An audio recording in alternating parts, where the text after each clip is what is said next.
Salut à tous, j'espère que vous allez bien. Pour ma part, ça va super. Aujourd'hui, on se retrouve pour une toute nouvelle vidéo sur ma chaîne.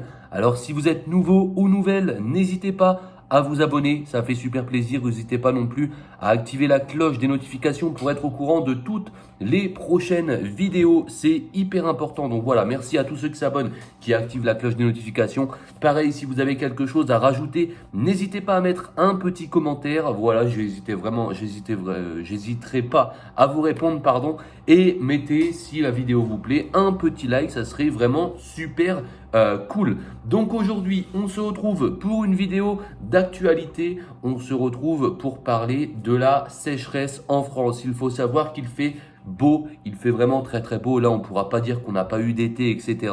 Mais par contre, voilà, il y a des conséquences par rapport à ça. C'est la sécheresse. Voilà, il pleut pas depuis plusieurs semaines maintenant dans certains endroits. Donc on va voir, on va lire un petit article là-dessus, la sécheresse en France d'ailleurs.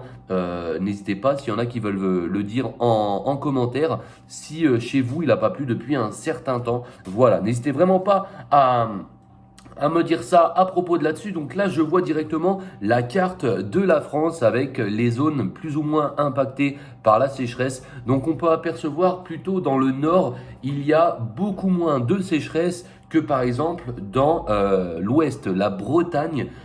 C'est incroyable parce que la Bretagne, il y a limite autant plus de sécheresse que par rapport dans le sud-ouest où il y a Bordeaux, etc. C'est quand même assez incroyable. Donc il faut savoir que par exemple la ville de Brest est en alerte orange par rapport à la sécheresse. Donc à l'heure où je vous parle, peut-être que la carte a changé, mais elle n'a pas changé en moins bien, si vous voulez. Elle a changé en pire, si vous voulez. Ça peut être que pire parce que là, il ne pleut pas depuis un certain moment dans certaines villes, certaines régions, départements de France. Donc ensuite, au niveau de l'Est, c'est quand même beaucoup plus impacté que dans la moitié la moitié ouest. Si vous voulez, par exemple dans le Jura, dans le Doubs, dans la Haute-Savoie, tous ces départements sont dans le orange et dans le orange, pardon. Et je sais qu'aujourd'hui, à l'heure où on se parle, les départements sont passés en alerte rouge. C'est-à-dire que quand on est en vigilance rouge, par exemple, on n'a plus le droit normalement d'arroser les jardins, etc. Ça doit être que avec de la récupération de pluie et non pas avec l'eau du robinet, etc. Donc voilà, on va lire un petit article par rapport à ça. Et juste une petite chose, c'est que je suis vachement étonné que dans le sud, il n'y ait pas plus de sécheresse, par exemple, que dans la moitié ouest. Ça m'a vraiment choqué par rapport à ça. Donc, on va voir ce que nous dit l'article du Monde. Alors, sécheresse en France, l'usage de l'eau est désormais limité dans 91 départements. Dans l'ouest du bassin de la Loire, la Drôme, l'intérieur du Var ou le Lot, l'utilisation de l'eau à des fins agricoles est interdite. Pour Météo France, ce mois de juillet sera très probablement le plus sec jamais enregistré depuis 1958. Donc voilà, là on est au mois de juillet, enfin l'article est sorti le 27 juillet, on est un mois après, donc on va voir l'évolution un petit peu parce que moi je sais que par rapport à chez moi, il n'a pas plu depuis un mois. Donc c'est quand même extraordinaire. Alors, donc, la sécheresse est bien installée sur la France alors que le risque d'incendie demeure maximal. 91 départements sur 96 font l'objet mardi 26 juillet, donc il y a un mois à peu près, de restrictions d'usage de l'eau, certains villages n'ayant même plus d'eau potable. Ça c'est quand même extraordinaire, même plus d'eau potable. Seuls les Hauts-de-Seine, Paris et la Seine-Saint-Denis ne sont pas concernés par au moins un arrêt préfectoral limitant certains usages de l'eau. Donc voilà, on voit qu'à Paris, donc je ne sais pas par rapport, ouais, voilà, à Paris, il n'y a vraiment pas trop de sécheresse, ça a l'air d'aller pour l'instant. Ensuite, la carte de ProPluvia résumant les différents niveaux d'alerte a viré au rouge dans une bonne partie de l'ouest du bassin de la Loire, mais aussi dans la Drôme, l'intérieur du Var ou le Lot, vraiment pas loin de Brest, tout simplement. Alors, dans ces zones, seuls les prélèvements d'eau assurant l'exercice des usages prioritaires sont autorisés. La santé, sécurité civile, l'approvisionnement en eau potable et la salubrité. Les prélèvements à des fins agricoles sont proscrits. On a un record du nombre de départements avec restriction à noter, le ministère de la Transition écologique. L'État a d'ailleurs mobilisé l'Office français de la biodiversité, l'OFB, pour assurer des opérations de contrôle et le respect des arrêtés sécheresse. Bah oui, parce que là, franchement, on a quand même, quand je regarde la carte, hein, vous pouvez d'ailleurs apercevoir la carte sur Internet, sur Google, c'est quand même incroyable. La carte, elle est remplie de jaune, orange, rouge. C'est quand même assez incroyable. Alors, plusieurs communes du Doubs sans eau potable. Le débit de la Loire étant en forte baisse à 129 mètres cubes par seconde le 20 juillet contre 475 mètres cubes par seconde au début du mois. Et la Loire-Atlantique est placée en alerte eau potable depuis le 20 juillet. Donc je ne sais pas qu'est-ce que ça donne à l'heure où on se parle, mais ça doit être encore pire. L'association Eau et Rivières de Bretagne plaide, elle, pour des raisons de restriction encore plus strictes en réclamant un effort sérieux de modération des consommations. Alors en Lorraine, le faible débit de la Moselle oblige depuis vendredi la centrale nucléaire de Cattenom à puiser l'eau destinée à refroidir ses installations dans un bassin de retenue voisin.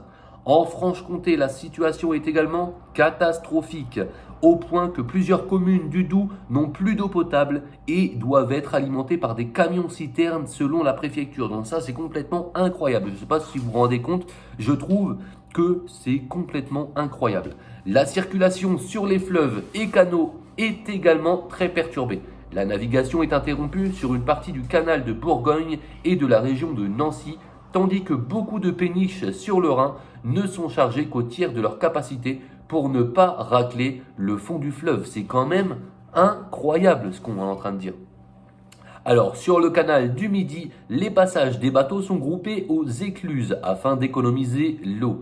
Ces mesures, habituellement mises en place après le 14 juillet, sont en vigueur depuis le début du mois en raison de conditions de sécheresse pas vues depuis 10 ans, a fait savoir Voies navigables de France. Et encore, c'est comme je vous disais, hein, là on parle d'un article d'il y a un mois. Donc imaginez-vous aujourd'hui, parce qu'il n'a pas plu, il a fait encore plus chaud, etc. etc. Donc je sais pas, peut-être qu'on fera une vidéo en temps et en heure par rapport à ça, parce que je trouve ça vraiment c'est intéressant de voir l'évolution de la sécheresse en France avec la chaleur qui arrive. Ils annoncent encore beaucoup de chaleur la semaine prochaine. Donc je ne sais pas du tout comment ça va se passer, les amis.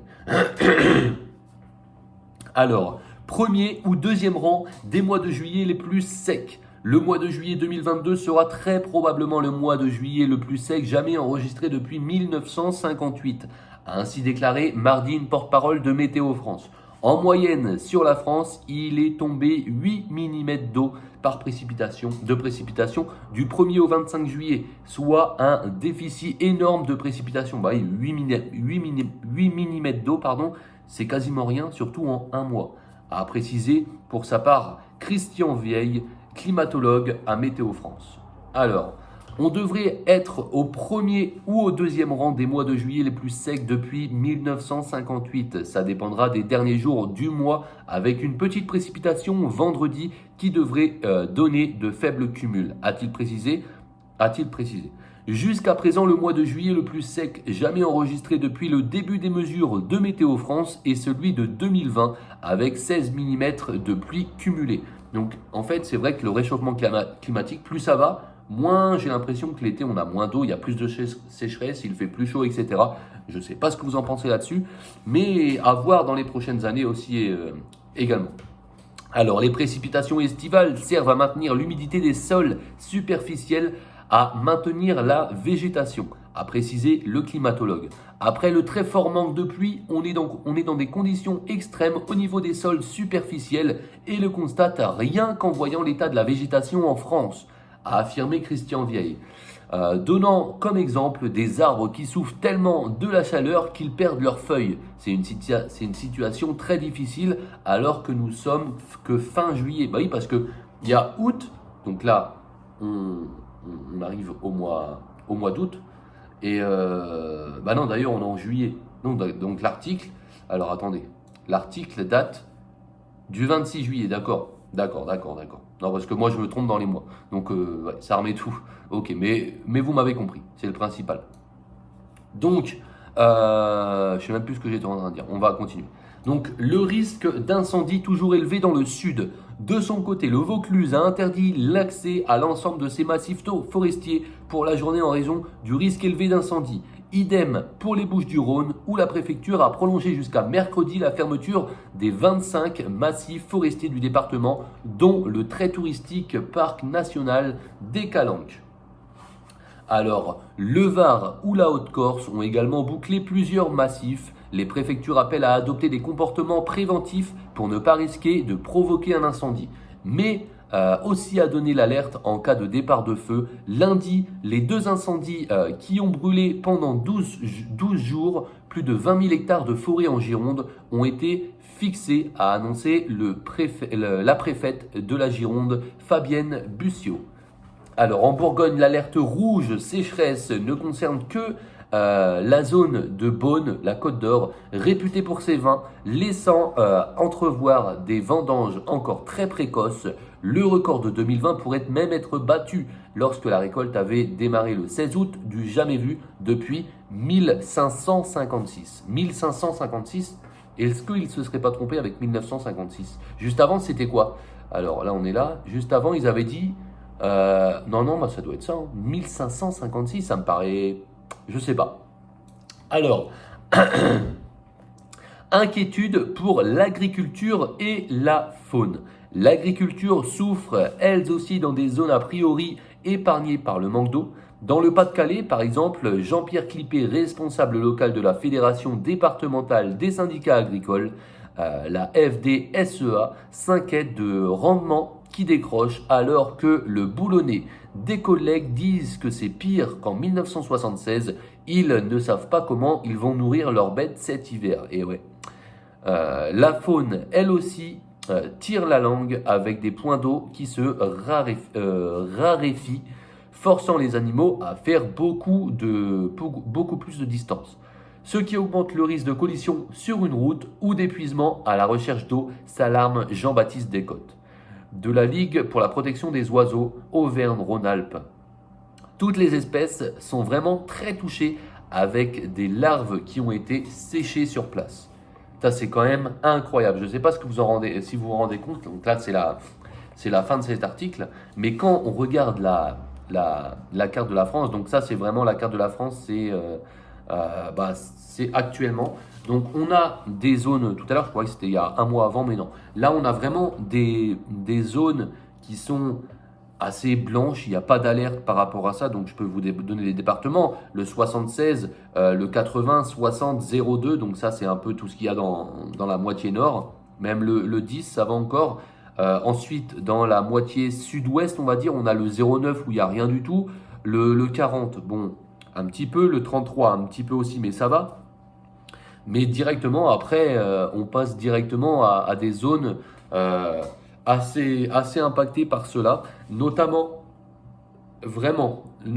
la moitié ouest, donc la Bretagne et ses alentours, notamment Brest, donc le département 29 est en orange, le 22-56 c'est en jaune, mais après, plus on va un petit peu vers l'ouest, plus ça devient complètement rouge. J'ai envie de dire, à part le département 44 au centre, ça a l'air d'aller au centre de ce département, mais tout aux alentours, après, c'est complètement rouge. Ensuite, dans la moitié sud-est, on a le département, alors 26, 83, 38. Alors ces départements sont dans le rouge, donc il va falloir vraiment faire très très attention par rapport à ça. Et autour de ces départements, c'est quand même dans le orange, plus orange que jaune. Donc c'est quand même assez incroyable. Ensuite, quand on arrive dans l'Est, alors là, moitié Est, j'ai envie de dire que c'est vraiment dans le orange quand même. Donc on a le département 71, 69, 42, 25, 39, 74, 88, 68, 54, 67. On a vraiment tous ces départements. On a même le département 23 dans le centre qui est totalement dans le orange. Donc je ne sais pas pourquoi. En fait, c'est peut-être par rapport aux forêts, etc., trop de végétation. Des fois, il y a vraiment un département qui va être dans le orange, mais par contre, tout autour, ça va aller. Par exemple, je pense au 19, 87, 03, 18. Ces départements, ça va. Pourtant, ils sont juste à côté du département 23. Donc voilà par rapport à ça. Et on n'a pas parlé de la Corse. Donc la Corse, le nord de la Corse, pardon, c'est tout en orange et le sud tout en jaune. Donc il n'y a pas de blanc, il n'y a pas de gris. Donc c'est quand même impacté par la sécheresse. Donc j'ai vraiment hâte de voir l'évolution de cette sécheresse, de ce manque d'eau en France. Donc on va voir ça dans les prochains jours. Et quand je regarde la météo qui annonce les 10 prochains jours, pardon, je vois pas d'eau. Je vois du soleil de partout, des fortes chaleurs. Donc vraiment, je ne sais pas comment ça va se passer, les amis. Enfin bref, j'espère que cette petite vidéo vous a plu, vidéo d'actualité. N'hésitez pas à vous abonner en activant bien la cloche des notifications pour être au courant de toutes les prochaines vidéos. C'est hyper important. Comme ça, voilà, vous allez directement avoir une notification qui va vous avertir de la vidéo qu'on a mise en ligne. N'hésitez pas également à mettre un petit pouce bleu si la vidéo vous a plu. Et si vous avez quelque chose à rajouter, des témoignages, etc., n'hésitez pas à mettre un petit commentaire. Nous, on se laisse là-dessus. On se dit à la prochaine. Ciao!